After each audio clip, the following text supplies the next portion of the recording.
When we're looking to grow and level up our company, we often want to hire people with more experience, but you can't let that overshadow. Like, they have to be a culture fit. They have to have the values. They have to be on board with the mission. Otherwise, none of that's going to work. What is up? Welcome to my YouTube channel. My name is Layla Hormozi, co-CEO of Acquisition.com. If you don't know what Acquisition.com is, or you're new to the channel, Acquisition.com is a portfolio of businesses that does over 100 million per year in revenue. And my goal with this channel is to help you get from wherever you're at in your business to between 3 and 10 million in revenue for free. So that being said, what I want to talk about today is I want to tell you guys a little story, because the last 3 days I've had a lot of interviews and a lot of, coaching our portfolio company CEOs on some of their interview processes with roles that maybe like they're not equipped with, or they've never hired for before, or like they don't know what that role does. And so we're gonna get tactical today, and I want to break down, some of the stuff that, I know it's not sexy, and I know it's not, like this is the new marketing hack or this or that, and I always feel so lame talking about hiring, honestly, but it's so fucking important. It pisses me off that people don't get it. Like it really and I think I feel pissed because honestly, this is something that I struggled with in the beginning, and because of that, it really led to a ton of mistakes in the business, and I just don't want other people to make those fucking mistakes, because they suck. And so I'll tell you the story, which is, when we were growing Gym Launch, in the beginning, I was over all the hiring. And so I was over HR, I was over the hiring, I was super involved in all the interview processes. And it got to a point where, we grew really quickly. I think the first year we did, and I'm not the numbers person, I think it was the first year 17 million or 25 million. I don't remember. That was the first or the second year. So either way, it was a lot of money. And I'd never done this before. I had no experience. I didn't know what the fuck I was doing. And because of that, we're scaling, and people are saying like, Layla, like you really need to let go of hiring. Like you can't be this involved in the process. You're so busy. You have so much on your plate. Look at your days, because I was working, from 5 a.m. until, 10 p.m. most days. But I did love it. You know what I mean? Like I was like, but all these people, like they're more experienced than me, and, they have a track record and I don't. And I'm just like this inexperienced person who's never even managed a human in my life. So like I should listen to them for sure. And everyone said, you've got to delegate some of this stuff, and particularly hiring, like especially with the amount that you have to, because the business is growing so quickly. And I think what was missing in that piece of advice was, it wasn't like ill intent by anyone telling me that. It was that there's a lack of context and nuance, which is, if I'm not involved in the hiring process, and I am out of the whole business, the most potent source of, culture, values, etc. I know what we need more than anybody. And there's a lot of inexperienced people on the team. Is it the right idea to delegate that to them? Well, probably in that situation, the answer is no. And so I didn't know that. And there was no context for those who were kind of, helping me out with those decisions. And so I did delegate the hiring process, and I delegated to a couple of the higher level managers. And, I said, hey, but I want to always keep a pulse and take the last interviews. And eventually I got to the point where they were like, hey, Layla, you're really becoming a bottleneck on the last interviews, because my schedule was just really full. And I was like, fuck, okay, well, all right, well, maybe what I'll do is I'll just meet with people after they're hired. And so over that, I want to say it was like a 5-month span that I went from being super involved in the recruiting process and into whom we let in the company, to really letting it go and delegating it and letting other people handle it. I just watched the culture just really crumble quickly.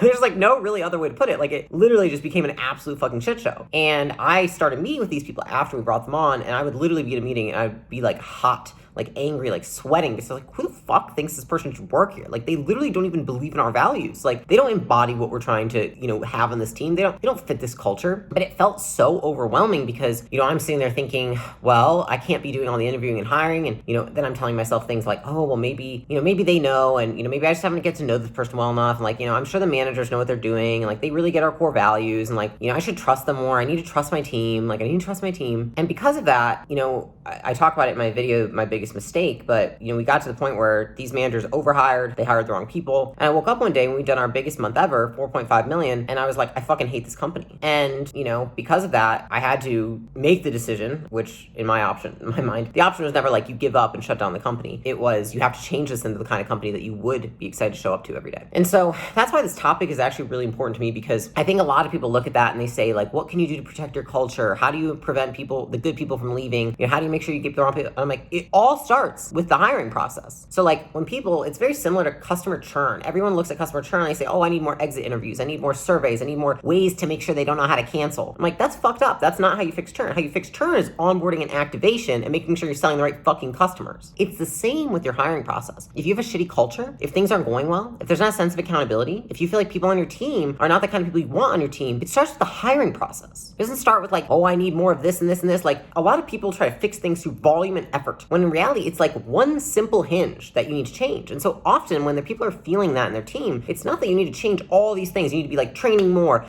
accountability, more this, more just hammering it in. It's like, no, you have the wrong people. The right people it wouldn't feel so fucking hard with. Like, it's already going to be hard enough if you're inexperienced and have never done it before. You might as well not make it doubly hard by having the wrong people there. And so that being said, what I wanted to break down is really, I have really tried to hone in, and as we, built Prestige and built Allen, in Allen, I made sure that I approved any hire, and I was really involved in the recruiting process for almost every role. And then with acquisition.com, I'm involved in the process through and through. So I'll take first interviews and I'll take last interviews. Like, I don't give a shit, because I am dedicated to making sure that we have the right team, and I know how important it is. And so after having, I'm not in a position where I need to be doing that, but I want to, because I know it's what's right for the business, and it's going to set the foundation. And so I wanted to share kind of a few stories and a few lessons that I've learned about hiring that I think would be applicable to you. So if you have a team and maybe you feel like you're struggling because maybe you feel like, I don't even know if these are the right people, everything's feeling really hard, it's feeling chaotic, it's feeling like nobody's rowing in the right direction, or maybe they're not all rowing the same boat, or maybe you have delegated the hiring process and you're like, I don't even know some of the people on the team, blah, blah, which, by the way, people make that like it's a good thing. I'm like, not a fucking good thing. If you don't have thousands of people, you should know people on your fucking team. I don't know where that got cool. Anyways, because of that, I wanted to kind of break down what I have learned. And what it is really, I've dialed in being able to spot my own biases during hiring. Like, what is my brain doing during the hiring process? Like, how does this apply to hiring people and getting the right people on the team? And I think that a lot of people don't understand the biases that we use when we hire people. And because of that, they kind of end up with like an accidental team and an accidental culture. And they wonder like, how am I so bad at hiring? And so I kind of want to expose what I've seen to be the 5 top reasons people just suck at hiring,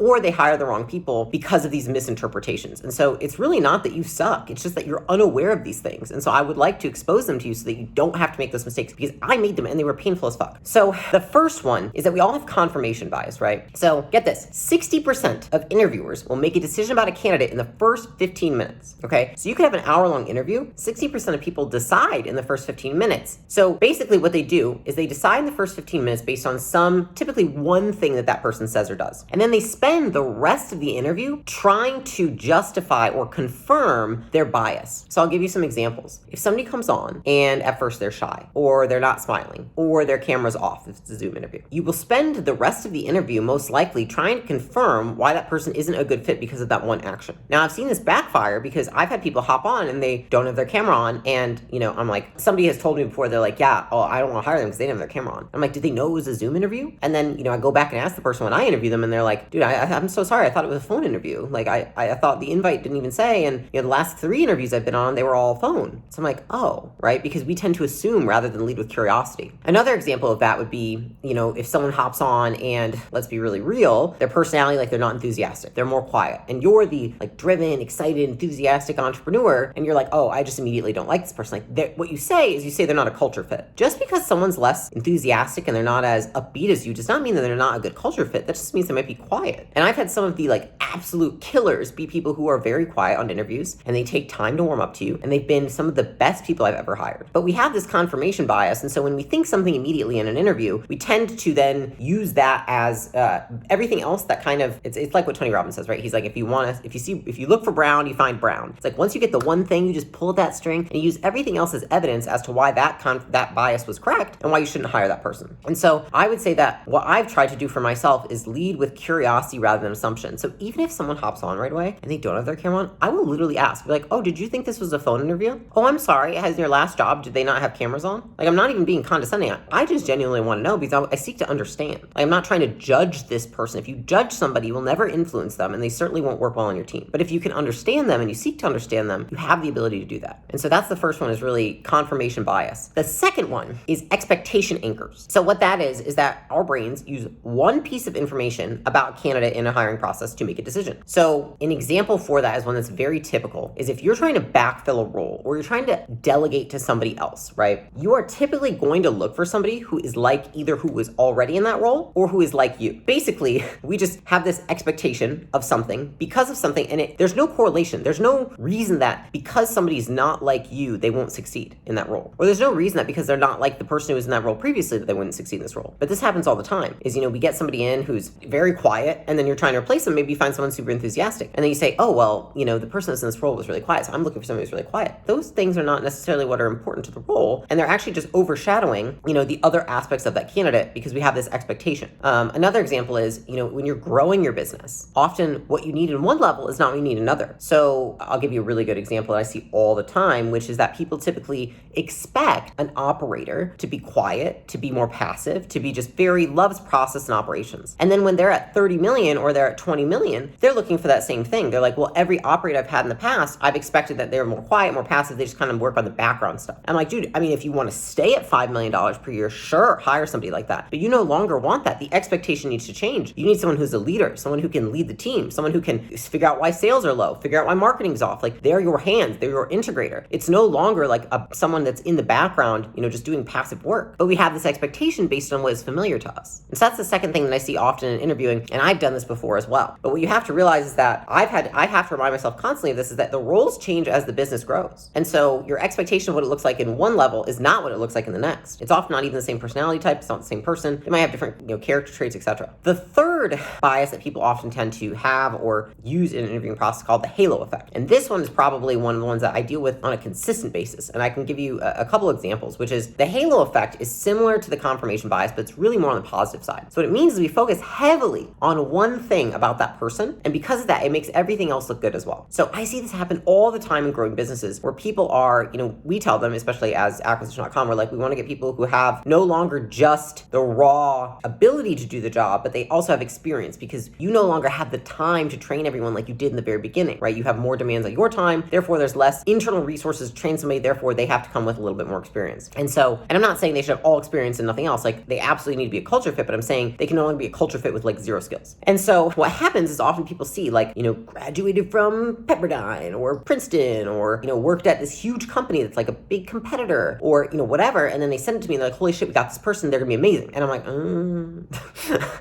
and I always know that they're gonna pass this interview to me and then I'm gonna be like, not impressed with the person. Because what often happens is we just see like this one thing on their resume or this one thing about them and it overshadows everything else that we see. And I've been guilty of this. There was actually an instance like a year ago where I was helping one of the portfolio companies hire a manager. And the manager that applied was like literally the dream candidate in terms of like their experience. And they had worked at a company that was super comparable. I would say it's a competitor in the space, but they were literally 10 times bigger. And so I was like, holy shit, this guy's perfect. He knows exactly where to take this company. He's going to know exactly what to do. And I was so blinded by the fact that he was so good on paper that when I talked to him, I think that I let that get to me. And I looked at everything he said as being good rather than being able to look at what he said in isolation of those factors. And the reality is we brought him on and very quickly realized he was not the right person because that culture of that company was very different. And so he wasn't necessarily a culture fit. And so that's something that we constantly are having to train ourselves with, because when we're looking to grow and level up our company, we often want to hire people with more experience, but you can't let that overshadow. Like, they have to be a culture fit. They have to have the values. They have to be on board with the mission. Otherwise, none of that's going to work. And so that always has to come ahead of experience and pedigree. And you can't get almost enamored with those, the awesome, schools that they went to or the crazy experience they had or the business that they worked at. We just can't get enamored with that stuff because, the second thing to that is, I know a lot of people who can put that they worked at a certain company on their resume, but if you ask the CEO doesn't know who the fuck they are. So were they actually that good? Probably not. That happens a lot. So that's the third one. Now, the fourth one is, again, one that I see all the time, which is similarity bias. And guys, I'm so guilty of this. When we were growing Gym Launch, I was so bad at this. The similarity bias is basically like we naturally want to surround ourselves with people that we like and people that are like us. And so naturally, we like people who are like us and have, similar interests, behaviors, ways of talking, etc. And so a lot of the times what happens is in the beginning, I would say all the way up until 10 million, people have really like homogeneous teams. Like they all seem like almost the same person, same character traits, just really similar. It's almost like they talk the same way, they walk the same way, they look the same way, like everyone's the same. A big reason that people can't get past that mark is because there's really no diversity of thinking. And I think a lot of people talk about diversity and they talk about like color of your skin, ethnicity, and culture and all these things. And I'm like, dude, no offense, but like, I don't even pay attention to that. I pay attention to diversity of thinking. I'm like, dude, we have people that have different points of views on this team, because the more variety in terms of points of views you have, the better decisions you'll make as a team. And a lot of times people are just uncomfortable with what is different from them. And so because of that, they try to hire people that seem like them, and that's why you see a lot of friends and families that are hired, because not because the person's qualified for the job. That's actually often not the case. Typically we see the best in people that seem like us, and we see the best in people that are familiar to us. And so we're very biased toward why they should be hired. But if someone else goes to interview them, they would probably see, oh, this person's not fit at all. They don't see all the similarities because they might be different, and they don't see all the good things about them because they might not be, already have a relationship with them. And so it's really important in the situations where you feel very much inclined towards somebody, like you really like them, to have somebody else interview them, because oftentimes it's just us being biased because we like them for one reason or another, you know? Like, I remember there was a guy I was interviewing, and I really liked him because he was the operator at a large company, and he had very similar personality to me, and he actually was also raised in Michigan. And so I was like, dude, I just love this guy. He's amazing. But like, I had this feeling in the back of my head that he wasn't the right fit. Like, I just like kind of was like, and so like I brought him to the team, and I was like, guys, I feel like he might not be, and I just like really like the guy because he's similar to me, and we have like a lot of things in common. So I feel like I would like working with him. Can you guys interview him? And they were all like, dude, this is a hard no. And I was like, oh fuck, okay.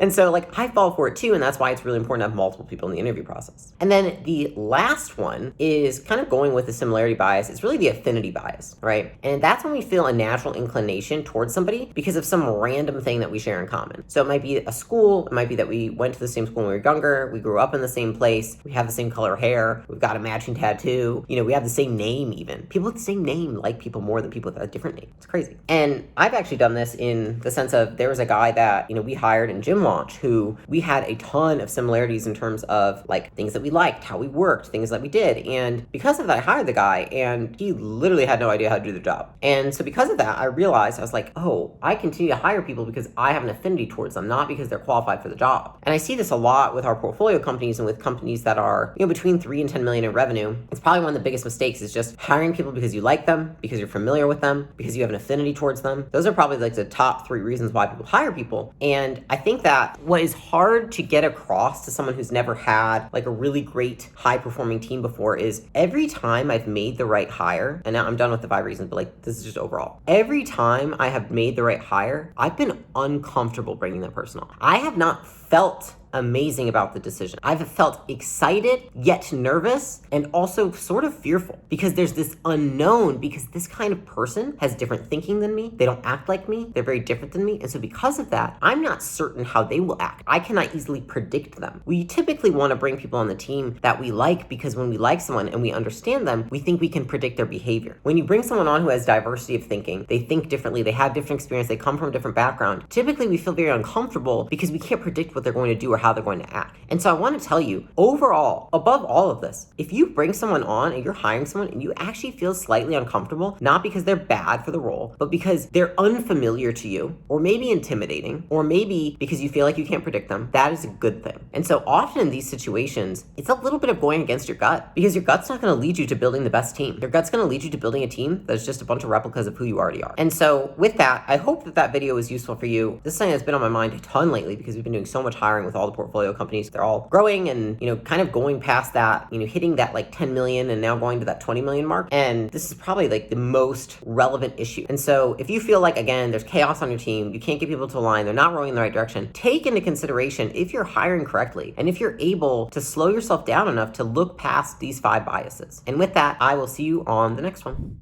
What's up, guys? Thank you so much for watching my video and this channel. I wanted to go ahead and encourage you to subscribe so you can find out when I have new videos that are releasing. And if you really, really like the videos, go ahead and share with somebody else you know. All right, thanks. I will see you on the next one.